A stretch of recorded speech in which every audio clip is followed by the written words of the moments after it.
Hey guys, Dr. Eric here.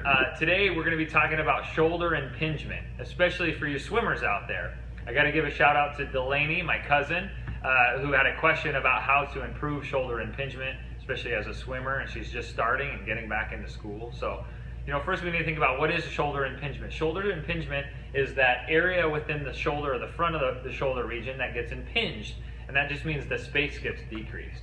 And the reason the space can get decreased is because of our posture. So a lot of times swimmers, as we're back to school, we're wearing a backpack and we're sitting a lot, the shoulders get internally rotated, our pecs get tight, and kind of decreases the space.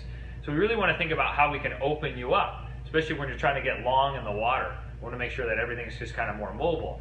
So we're going to show you some cool mobility exercises to open up the chest and the back. And we're also going to show you some strengthening or some stability exercises for your shoulder blade and your lats and your scapula in positions that swimmers most need it. So the first thing I want you guys to do at home, or if you're a swimmer, is you can be in a kneeling position. And by being in a kneeling position, this kind of opens up the front of your hip, opens up your core, but also makes you have a little bit better posture. If you have a PVC pipe, it's great, or even a stick, and you can drive your hands overhead. And so now you can see that I'm opening up my pelvis, my hip, and my thoracic spine, my mid-back, and also the front of my shoulder where I can get an impingement. So we can kind of go back and forth. If you don't have that, that's fine. You can just think about how you can drive backwards, just as you were with a backstroke, but just opening up here. And then we can also drive our hands in different dimensions this way, or with a pull to help facilitate that. So again, that's kind of opening up those structures within the front of my chest and my core and in my back. You can also use a foam roller. So this is a great tool that you can use up and down your spine to help open you up. So you can lay the foam roller lengthwise, and you can reach your arm way overhead, again trying to reach as far as you can to open up your core and your chest. That's just another great tool to kind of improve your posture. So Dave's going to come out, we're going to show you some cool strengthening tips. And when you think about strengthening in the water or on land for dry land training, I really want you to think about what position is a swimmer in? So most swimmers are face down, right, in what we call prone.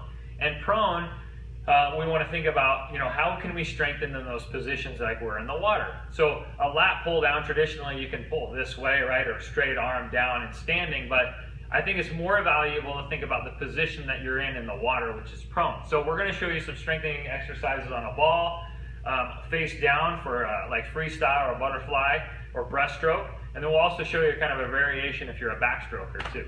So Dave, I want you to lay on your stomach, and how about we'll face towards me, yeah? Good. All right, so he's prone on his stomach so that, almost like you would be a freestyle on the water. And we're going to use a TheraBand, or resistance band. And we can go bilateral, meaning both at the same time. So Dave, go ahead and show them both. Yep, so we can kind of pull, and we're getting resistance this way, so we're strengthening those scapular stabilizers and his lats. And then Dave, how about just pull straight down, elbows straight to your side, and pull through, yep. So we can go that way. And we can even, if we want to challenge Dave a little bit more, we can say, Dave, why don't you scoot forward and let your feet come off the ground? So you're almost kind of suspended if you can. Yeah, or toe touching, yep, good. Okay, perfect.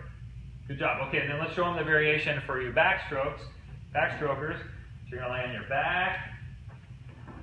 And so we know that with this one, we may have to pull from low all the way up to high. And so this one I'm just going to show with one arm. Just give him a little bit of resistance. So Dave, go ahead and pull all the way back.